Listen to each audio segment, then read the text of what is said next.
आपण बघत आहात AKP न्यूज मराठी. आपला आवाज आपली ताकद. सबस्क्राइब करा, शेअर करा, लाईक करा. AKP news Marathi. नाशिक शहरात आपले अस्तित्व लपवून अवैधपणे राहत असलेल्या 8 बांगलादेशी नागरिकांना मध्यवर्ती गुन्हे शाखेच्या पोलीस अंमलदारांनी अटक केली. एका बांधकाम साईटवर काही जण बांगलादेशी नागरिक काम करत असल्याची गोपनीय माहिती मिळाल्या असता मध्यवर्ती गुन्हे शाखेचे पोलीस अंमलदारांनी तपास करत सुमन कलाम काझी, अब्दुल्ला अली मंडल, शाहीन महफूज मंडल, लासेन नूर अली शतर, असद मुल्ला, अली मंडल, अल आमीन शेख, मोहसिन मुल्ला यांना तपासाअंतर्गत ताब्यात घेत पुढील कारवाई कामे आडगाव पोलीस स्टेशनकडे वर्ग करण्यात आले आहे. याबाबत नाशिक शहर पोलीस आयुक्त संदीप कर्णिक यांनी पत्रकार परिषदेत ही माहिती दिली. एका ठिकाणी लेबरला ज्या वेळेला लोक येतात तर त्यावेळेला त्यांचे लेबर कॅम्प असतात.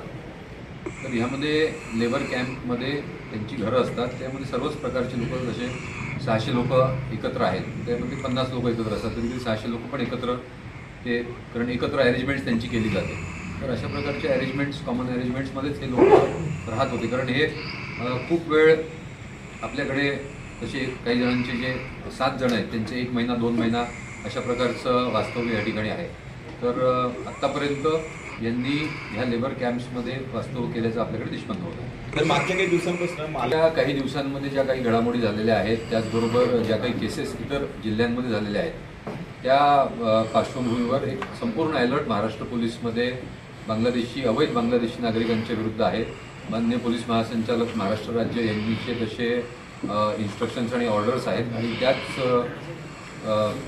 त्याच मोहिमेअंतर्गत जी पूर्ण महाराष्ट्रात मोहीम चालू आहे त्याच्यामध्येच नाशिक शहर पोलिसांनी ही कारवाई आम्ही केलेली आहे. कामगार आयुक्त कार्यालयात आम्हाला आत्तापर्यंत जी इन्फॉर्मेशन्स आणि ज्या कागदपत्र मिळालेली आहेत तर त्यावर हा तपास आम्ही पुढे नेत आहोत आणि लेबर डिपार्टमेंटमध्ये किंवा इतर कुठल्याही विभागाचे त्यांच्याकडे कागदपत्र आहेत काय आणि असले तर ते कसे निघाले याबाबत आम्ही सखोल चौकशी करण्यात येईल. याच्यामधले आता मी नाशिक शहरापुरतं बोलू इच्छितो. इतर बाहेरच्या कुठल्या जागेचं नाव घेणं संयुक्तिक होणार नाही. पण आत्तापर्यंत ते जे डॉक्युमेंट्सवरचे जे ॲड्रेस वगैरे ते नाशिकमधले नाही आहेत. पण मला वाटते आपण हे तपासामध्ये जे निष्पन्न होईल त्याच्यावर आपण आता कुठल्याही इतर जिल्ह्याचा किंवा इतर जागेचं नाव घेणं योग्य होणार नाही. आपल्या जी कारवाई केलेली आहे ती आपण त्या लॉजिकल कन्फ्युजनपर्यंत घेऊन जाण्याचा प्रयत्न. सर, पण हे कागदपत्र त्यांनी काढलेले आहेत ते काय, जो इसम आहे जो 12 वर्षापासून या ठिकाणी राहतोय तर त्याचे डॉक्युमेंट जुने आहेत. बाकी जे 2 जे आत्ता सध्या आलेले आहेत ते त्यांचे नवीन स्वरूपात काढलेले आहेत आणि त्याचा कधी त्यांनी काढला, कोणाच्या रिकमेंडेशनवर काढला किंवा त्याच्यामध्ये प्रोसिजर फॉलो झालेली होती का, तर ह्या प्रकारचा तपास चालू आहे. त्यांच्यासोबत काही महिला जे लोक पकडलेले आहेत तर त्याच्यामध्ये आपल्याला हे 8 इसम आहेत. आणखीन त्याच्यामध्ये कोण आहे का ह्या 600 जणांमध्ये किंवा इतर कुठेही शहरामध्ये याचा अधिक तपास आपण करतो.